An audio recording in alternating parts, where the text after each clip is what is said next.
Hey, how's it going? Today's video is going to be called Christian Essentialism, and it's been inspired by starting to reread it again, Mere Christianity by C.S. Lewis. I think it's a fantastic book, and the story behind this one, if you didn't know, is that C.S. Lewis was asked to create a series of radio presentations to go out to the British public as the bombs was dropping during 1942, 1943, I think, that kind of time. The country was really dark and like hope was in short supply. So C.S. Lewis wrote a series of speeches to explain Christianity stripped down to its essentials. So none of the things that we argue about in our day-to-day lives in the Christian world, but just focusing on the things of primary importance. And reading this book, the surprising thing that I've kind of found is that my faith has grown not by adding in extra things into my day-to-day life, but generally speaking by stripping away lots of things that didn't really matter. It started to grow as I started to let go. And today I'm going to tell you about 5 things that I've let go of in order to follow Christ more fully. And maybe there's going to be 1 or 2 things in here which you can grab hold of as well. Let's see. So the first one is going to shock nobody who is familiar with my channel, and that is social media distractions. So even though I've been in the faith for about 8 or so years, I realized that social media was actually getting in the way of the Christian disciplines and things that I, not should be doing. I don't like using the word should, but the things that, really we should be doing, like prayer and reading our Bibles and fellowship and all of these kind of things, the things that we should be doing in our Christian walk. I wasn't doing. I didn't really feel like I had the time. I would come down from bed in the morning, I'd be sitting there on the sofa, I'd have my cup of coffee, but I'd be sitting there doom scrolling at the start of the day. My Bible was on the table next to me, so it was in proximity to me, but it wasn't actually, the words wasn't actually going into my brain, because I was sitting there, doom scrolling how the world was going to end in the news, or then just looking on Instagram, seeing how, somebody who I went to school with 25 years ago is now the CEO of a major company and seems to be on a perma holiday. It was like that.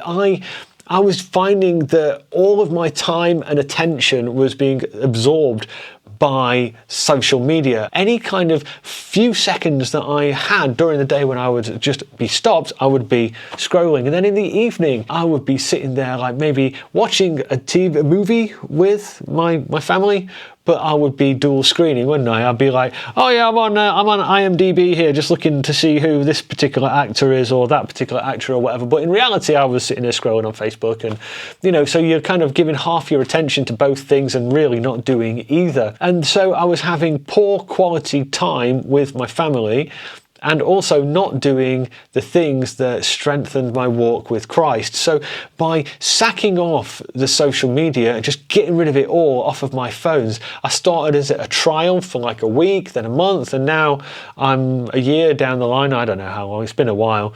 And, I just haven't looked back. It just frees up so much more space to, in an unhurried way, follow the spiritual disciplines that we all want to do. And it has genuinely strengthened my walk with Christ. It is a big time commitment. Have a look at your screen time on your app. See how big that number is. It scared me when I saw mine. If you can find a way to just reduce it slightly, a little bit and a little bit and a little bit more, but whilst at the same time just keeping an eye out for how that feels, I think you'll probably be surprised.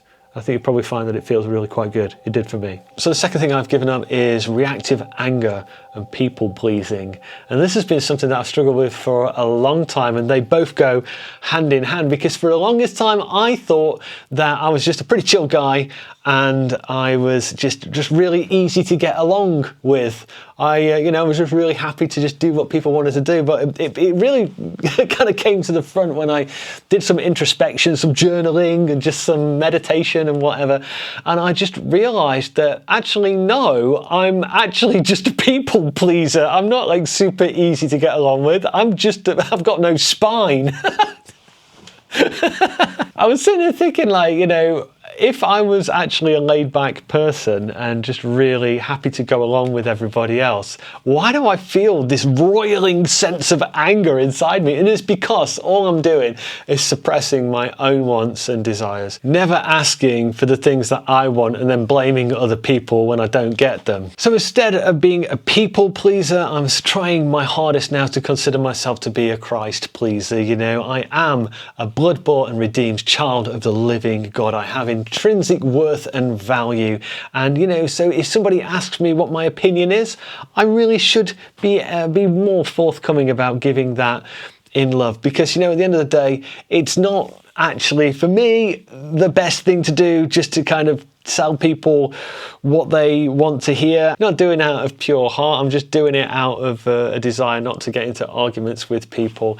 And I can see that, like, because I'm getting angry when I'm like doing that, I'm clearly, obviously not doing it from pure motives.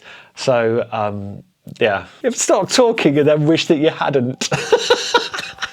Oh dear. So number 3 is material clutter and shopping. I believe that the Bible is a textbook about taking our eyes off of money and onto Christ. I think that we do find ourselves on a day-to-day just wrapped up in money, wrapped up in possessions and things and material goods and status and all of these things, which when we come to the end of our lives just burn. The thing that made me smile so much when I put this one together was, like, point number 1 is social media. I got rid of social media, right? And then point number 3, I'm talking about shopping. And you might think, well, what's the connection? Well, the connection is this. I got rid of the apps, but I didn't get rid of eBay and Vinted, did I? No. So I'd be sat there at the supermarket and, like, I didn't have Facebook to look at. So I'm just sitting there scrolling, looking for a new pair of slacks. Oh, that's a nice pair of boots, you know? And I kind of got rid of one, like, addiction and just replaced it quite quickly with another one, which was shopping. So that was quite the eye-opener. So once I'd highlighted that material clutter and shopping was actually a new idol in my life, a new thing that I was using to put in the place of God, then I just got rid of that as well. I don't need any more trousers. I don't need any more jumpers. I don't need any more clothes. Stop scrolling. It was so obvious that all I was doing was using it as a comfort, as a crutch, when in reality, my rock and my cornerstone is Christ. So what I've kind of moved forward into doing is, again, instead of going on this infernal glass rectangle, I've started like looking more for Bible verses, reading scripture, and spending those quiet moments just praying, short, quiet prayers and waiting and just trying to wait for the responses. And it has just been so much better spiritually, and it has just helped me to grow so much more. So the 4th thing that I'd given up was to stop relying on feelings for affirmation. Now this was an interesting one because I started getting rid of things. I started focusing more on my spirituality and reading the Bible more and doing some of these spiritual things. And I found myself feeling quite spiritually high. You know, I was feeling really good, and I'd go into church and I'd be worshiping and the hands in the air and stuff, and it felt amazing. And then I remembered that it's not about how good you feel that is the measure of your spiritual growth. It's how well you know the word, how much you integrate it into your life, and how closely you're aligning your walk with God. That's the measure of success, not how good you feel on a Sunday. And it's super important to remember that, especially when you're in the high, because you remember that when you're in the lows, when you don't have that spiritual high, when you're not like doing it out of this kind of feel good thing, when you're just, you know, just waking up and showing up even when you don't want to, you can remember in that phrase that it's not about the feelings, you know, good or bad. It's about the walk and how you're following. And that, I think, has been a great way to level me out and keep me more in the middle. Do you know what I mean? To keep in the middle. And that's an important place to be. As humans, we do this all the time. You know, if we have like a particularly good piece of cheese, it might make us feel particularly good. And then, you know, that's no way to judge how close you are to God. It's nothing to do with hormones and how much sleep we've had. And it's all about our walk. So the 5th thing that I've given up for a better walk with Christ is going to be performative religion. And this one's quite a simple thing, really. I think about the story of the widow's offering, where Jesus is watching the Pharisees, and I got this image in my head of the Pharisees walking down towards the offering plates with big money bags and emptying them into the pots over their head to make big clattering noises, and they're all going past and getting their, "Oh, you're very generous," that kind of thing from all of the people in the synagogues. And then Jesus watches the old lady put in like the two,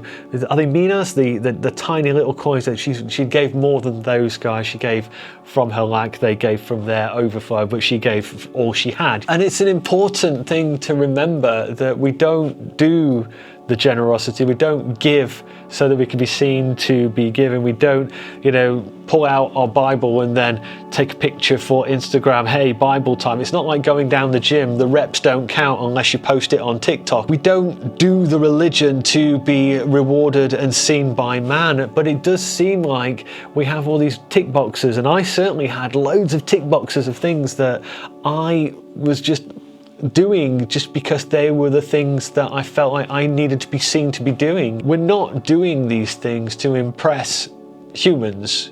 We're like trying to do the best that we can to dedicate our lives and our hearts to the Lord. And as long as we're doing that in the right way, He will see that. He will, we're storing up treasures in heaven, aren't we? We are dedicating our lives to the Lord, and the Lord wants us to be following Him in the best way possible.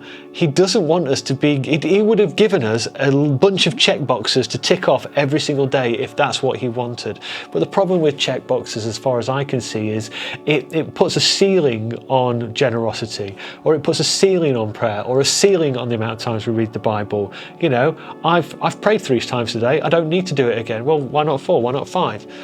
Whenever we have performative religion or checkbox religion, or whatever you want to call it, we're always placed in a position where it's about things and not about hearts.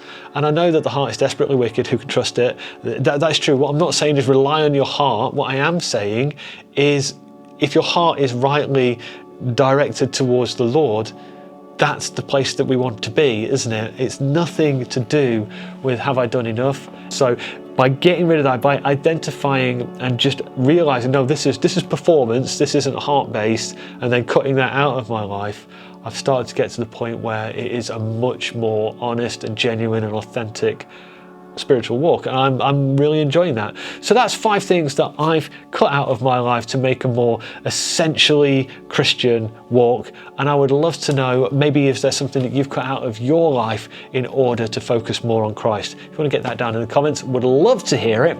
If you've got this far, do give the video a thumbs up. It helps it share out to more people. Subscribe if you're new. I'll catch you on the next video. Goodbye.